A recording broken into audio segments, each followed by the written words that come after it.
Assalamualaikum warahmatullahi wabarakatuh. Nama saya Francisca dari jurusan Pendidikan Vokasional Teknik Elektro Universitas Sultan Haja Tirtayasa.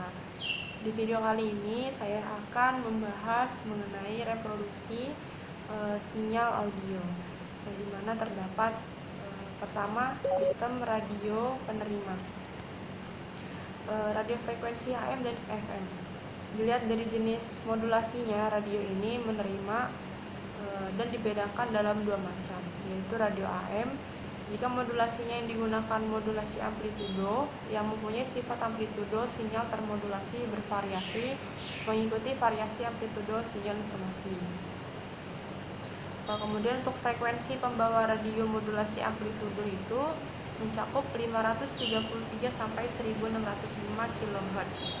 Pembawa frekuensi dari 540 sampai 1600 kHz ditandai dengan interval 10 kHz. Radio FM mempunyai band dari 88 sampai 108 MHz antara televisi kanal 6 dan 7 VHF. Kemudian pengertian radio AM sendiri ialah informasi yang dipancarkan dari stasiun radio AM secara listrik, gambaran suara yang diambil dari mikrofon atau sumber program lain digunakan untuk memodulasi amplitudo gelombang pembawa, kemudian dipancarkan dari antena pemancar stasiun radio. Selanjutnya ada prinsip heterodin. Prinsip heterodin ini merupakan metode pemindahan sinyal siaran dari pembawanya pada frekuensi menengah lokal yang telah ditetapkan dalam penerima, sehingga kebanyakan pada penerima tidak harus disetel kembali ketika kanal berubah. Kemudian ada sinyal siaran. Radio komunikasi pada umumnya dalam bentuk transmisi radio AM atau FM. Sinyal siaran tunggal merupakan sinyal audio monofonik, dapat dikerjakan dengan modulasi amplitudo secara langsung atau modulasi frekuensi. Baik, selanjutnya ada jenis-jenis penerima radio. Jenis-jenis radio penerima.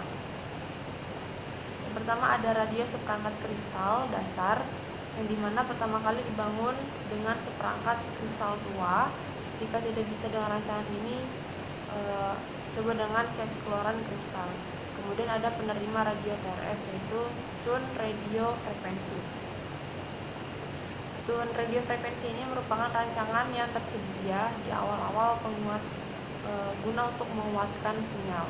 Prinsipnya bahwa semua tingkatan RF secara serentak disetel untuk menerima frekuensi sebelum dideteksi dan kemudian sinyal audio dikuatkan. Dalam RTF ini mempunyai kelemahan. Yang pertama, semua tingkat RF harus menjejaki satu sama lain, dan ini secara teknis cukup sulit. Yang kedua, karena pertimbangan rancangan, lebar band yang diterima menambah frekuensi. Misal jika rangkaian Q dirangkai pada 55 sampai 550 kHz, lebar band yang diterima akan menjadi 550/55 atau 10 kHz. Yang ketiga, faktor bentuk yang sangat lemah. Misalnya pada umumnya keandalan dengan jenis filter RF yang menyaring hanya satu sinyal. Kemudian ada super heterodin, yang dimana berdiri pada tahun 1930 oleh Meyer Armstrong, telah mengembangkan prinsip heterodin, yang dimana heterodin ini bekerja dengan prinsip menerima memiliki osilator lokal dengan frekuensi osilasi yang dapat divariasi. Ini menyerupai pemancar kecil yang diletakkan dalam penerima. Selanjutnya ada radio transistor super heterodin, yang dimana radio penerima AM dirancang dengan murah, karena hampir semua orang mempunyai satu atau dua dapat membeli satu radio dengan harga yang cukup murah. Kemudian rangkaian radio AM kebanyakan seperti ditunjukkan dalam modul produksi sinyal audio, itu merupakan terdiri dari konverter penguat IF, detektor penguat AF, dan speaker. Selanjutnya terdapat rangkaian konverter yang berfungsi untuk menurunkan frekuensi pembawaan RF menjadi frekuensi menengah dengan cara mencampurkan frekuensi tinggi sinyal masukan dan frekuensi osilator lokal. Kemudian ada penerima AM super heterodin sederhana, yang dimana Super heterodim ini bukanlah kompleksitas rangkaian, namun pengaturannya yang membutuhkan banyak pengalaman praktis dan beberapa instrumen khusus. Namun karena sensitivitas ini dan selektivitasnya lebih baik daripada PRM.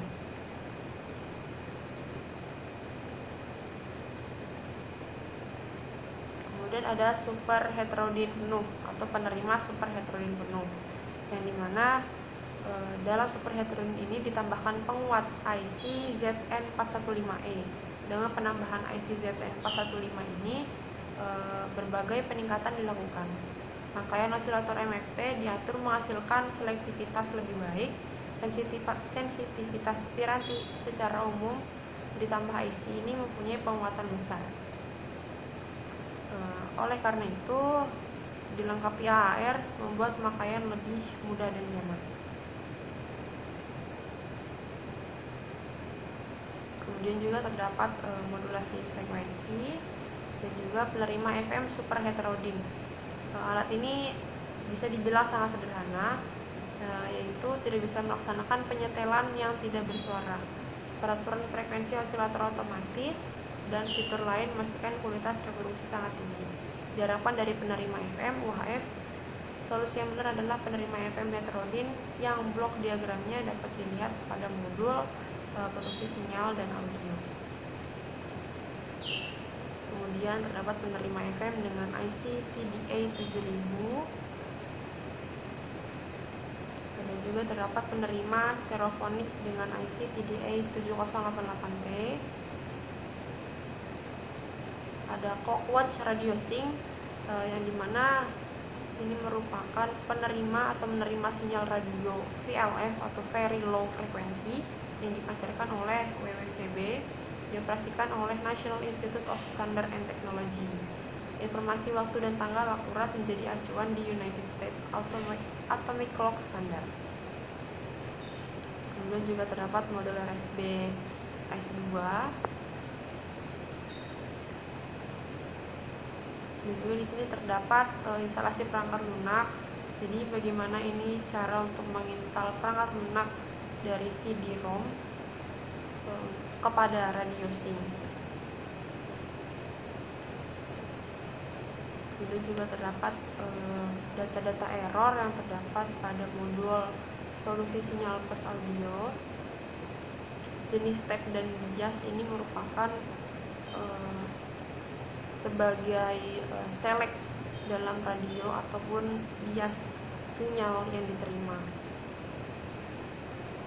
Kemudian banyak dari perkembangan atau sejarah kaset, di mana kaset ini merupakan suatu komponen atau perangkat lunak yang bisa menyimpan audio atau video, kemudian ditransfer menjadi suatu hardware atau perangkat keras yang kemudian nanti diinstal ke dalam suatu CD atau DVD. Dan kaset ini merupakan bagian dari alat perekam juga, sama seperti tape. Mungkin cukup sekian video yang bisa saya sampaikan. Berikut adalah ringkasan dari modul produksi sinyal plus audio. Terima kasih. Wassalamualaikum warahmatullahi wabarakatuh.